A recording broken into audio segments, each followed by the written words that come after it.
Now, what I'd like to do is share with you some of the ways to develop your leadership skills for the coming year. I've got some key words for you to consider. Here's the first one: appreciation. That's number one. First of all is to appreciate what you already have. Appreciation is unique.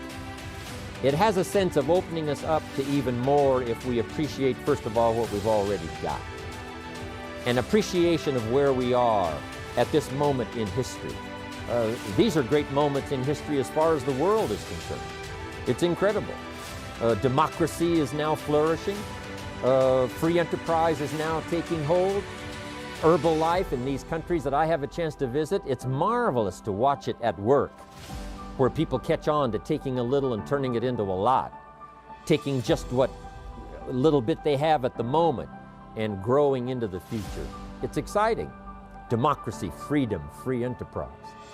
To appreciate all of that, to appreciate our chance, to appreciate our opportunity, to appreciate all that it took to bring us to this point. That sense of appreciation makes us unique. It makes us attractive in the marketplace. You know, it's easy not to appreciate it. It's easy to sit down to have your breakfast and not think about how did the salt get on my table. A sense of appreciation. Just the salt that I so casually salt my eggs with in the morning. I'm telling you, if I thought about it for a while, I wonder where this salt came from. How many hands did it pass through by the time it reached my table? You know, who bent their back and mined it out of the salt mines? Who packaged it and who shipped it? And how many phases did it go through before it finally conveniently reached my table and I pick it up so casually and salt my eggs? That sense of awe and appreciation, there's nothing like it. It makes you attractive to have the appreciation of what's around you, the appreciation of the contribution of other people, to appreciate all that it takes for each of us to be successful. You cannot succeed by yourself. You know, you can't make your fortune all alone. It takes many, many hands, many voices, and many people to support one success story. So, appreciation. And I think my sense of appreciation has really been enhanced, especially the last part of this year, 97, for what's happened for me. I've had a new sense of appreciation for my parents who gave me my incredible start. I was an only child. They took extra time. It was unbelievable. I feel the effect of that now. As I've gone through all kinds of challenges as well as opportunities in my life, I still feel that anchor that holds me from the things they taught me, from the ideas they shared with me, the fact that they cared, the fact that they gave me that incredible foundation. It serves me today, and I appreciate that. That gives us a good taste to appreciate what we have. What it does, it opens up the channels. It makes us ready to receive even more. New ideas now can come flowing in if the person has appreciated what's already there, that's given them the support, made them as successful as they are at the moment. So appreciation. Second is comprehension. The ability to understand what we've got in our hands. That is so vitally important. Some people never recognize what they've got in their hands. And we know that by the evidence, because they do so little with it. If they knew what they had, if they knew the power of what has come their way, if they knew what they had in their hands, in their possession, it would change their whole life. It would first of all alter their attitude. Second, it would give them a vision of the future that they never had before. Just a sense, a recognition, a comprehension, an understanding.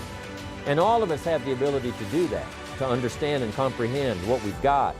I would ask you to reevaluate what you've got in your hands. Just think about all of the parts of this opportunity, the people, the product, the opportunity, all of the list of things that you've got now in your hands to use as the ways and means to transform your life and build your future.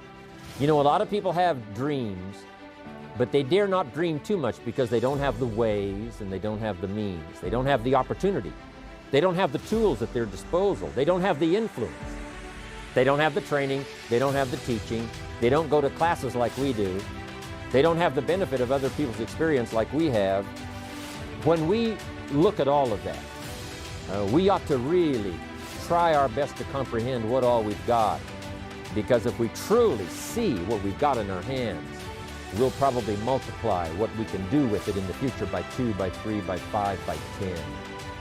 So that's a key word for developing leadership: comprehension. Here's the next word: opportunity. You've got to be able to see opportunity. Opportunity all around you, opportunity of where you are, opportunity of the people who can use the products that you've got, who can use your opportunity, in terms of marketing. Seeing the opportunity. If we're blind to the opportunity, it doesn't matter how valuable the products are, and it doesn't matter how valuable the system is. If you can't see the opportunity, it all gathers dust. It all goes to waste. You've got to see opportunity in every person you meet. That could be another person. That could be another Mark Hughes. Or that could be another future president's team member. Learn to see the opportunity that's right around you. It's easy to get busy and sort of blinded and just walk along and not see what's possible and what's available. The reason I'm here today is because I saw the opportunity. An opportunity to expand my vision, an opportunity to refine my skills, an opportunity to meet people I'd never met before, an opportunity to go places I'd never gone before, an opportunity to become valuable to an institution, an opportunity to enhance my own powers of development so that I could serve other people. I recognize this opportunity. It's why I'm here today. It's why I'm talking to you today. If I hadn't have seen the opportunity, I'd have passed, been doing something else, probably mediocre. But here I am in a very splendid position, an unusual position, having an opportunity to use my experience and influence and skills to touch the lives in the future of millions of people. I saw the opportunity. I took advantage of it. And I want you to be able to do that too, be able to see the opportunity. Now here's what's next, and that is integrity. As you compose your life with what you've got, products, people, the organization, Herbalife, support system, Mark Hughes, here's what you've got to maintain, and that is your integrity. Integrity means those inner qualities that you do not compromise. The inner qualities that keeps you steady when sometimes everything around you is falling apart. The integrity that helps you to maintain character, all of those qualities that give you a chance to be better than you are at the moment on into the future. Integrity within yourself, integrity within the way that you do business, integrity within the way that you operate and conduct the business of the day. That's vitally important in the development of leadership. Next is morality. There's a right way and a wrong way. There's the way to do it right, the way to do it wrong. Civilization is simply a matter of suppressing that dark side of our nature and appealing to the bright, positive side of our nature. And that becomes sort of a moral code, not to yield to the temptation of doing ill to someone else, but rather appealing to the high side of our nature. President Lincoln, who was one of the presidents of America, said, hopefully we will listen to the better angel of our nature that appeals to the high side, that says, sure enough, there is something to be said for morality, the right and the wrong. But let us constantly work toward developing ourselves on the moral side of doing what's right. And one of the best teachers of the morality is your own conscience. That little small voice inside that tells you you've crossed the line, that tells you this wouldn't be the right words to use. This would not be for the betterment. This would not be win-win. This is going to destroy. This is not going to develop. To listen to that inner voice so that we can stay on moral course. It's the challenge Mark has, it's the challenge the company has, it's the challenge all of us has, to stay on the moral course of doing it right. The morality of the marketing system. Doing it right, very important. And Herbalife works so well doing it right. There's no need to compromise that position and be tempted to do it wrong. Here's another one. People. One of the most important words in the vocabulary of leadership is people. Here's what's important to understand. People is where the fortune is. In fact, you could just interchange the two words, fortune, people. People, fortune. The fortune is not in digging gold out of the earth, because gold all by itself has no value. Nothing has a value unless a human being gives it value. What value is gold? You can't eat it. What value is everything else unless human beings give it value? To understand that people is where the fortune is. We're in the business, yes, of providing products, but we're really in the people business. Developing customers who are people, developing distributors who are people. I talked to a banker one time and he said, I'm in the banking business. And I said, well, does a corporation borrow money from you? You know, do the banks and the offices and the office chairs and the systems of the corporation borrow the money? And he said, no, someone from the company comes and fills out a loan and I loan money to the company. Then I said, really what you're in is the people business. You're not in the money business or the banking business, you're in the people business. And so it's true with all of us.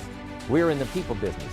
A unique sense of appreciation. When I first saw this kind of marketing at age 25, I said to myself, if it's unlimited, the people I can introduce to the business, then I shall become wealthy. Because something told me, and I didn't have the full education back then, but something told me that if I found a way to provide benefit for someone else, I could earn money, and that if I got someone else to provide that benefit, the company would also send me some compensation. When I asked the question, how many of these people can I get involved in the business, and they said, as many as you wish, I said, then I shall become wealthy. Something told me, I must have gotten it from my parents, some of my early training that said, people is where the fortune is. So that's where you have to take great care in your business. Yes, take care of your money. Yes, take care of your systems. Take care of the setup. Take care of the meetings. Take care of all the details. But here's what you've got to do if you really want to make a fortune. Take care of your people. Because people is where the fortune is. If you help them grow, they'll help you grow.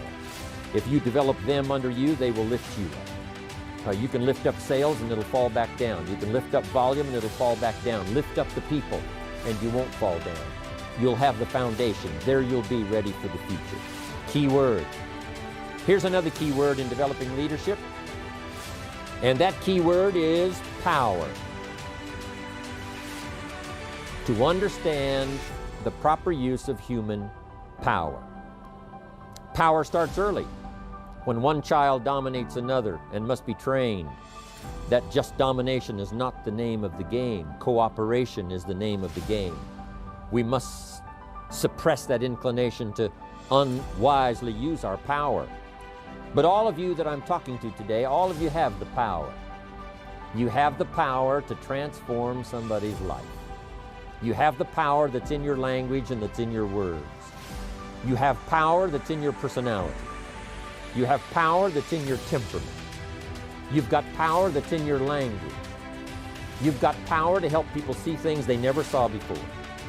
And the chances are, if you can get someone to see something they've never seen before, they'll want to do something about it. If you can get them to see what you see, they'll probably do what you've done. Make a decision. Get started. Start growing. Develop their skills. Become enthusiastic about the future.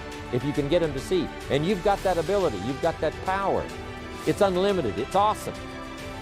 From the top of our organization right on down to the bottom, all of us have this power. And if we will use it wisely and not be tempted to the unwise use of power, which is destructive, but the wise use of power, which can build life, build organizations, build a company second to none, dominate the industry.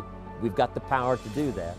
We've got the power to influence business as no other company has got in the 21st century. We've got the power collectively to do some awesome things within our own country where we live and among the many countries that we're now going to around the world. What an awesome reach we have. Let us use it wisely. The company power, the distributor power, the individual power. It belongs to us. Let's use it. Let's use it constructively. Let's use it to change people's lives, give them hope, give them a chance to walk out of the shadows into the sunlight of the future. Key word. Here's another key word for developing leadership, and that's fair.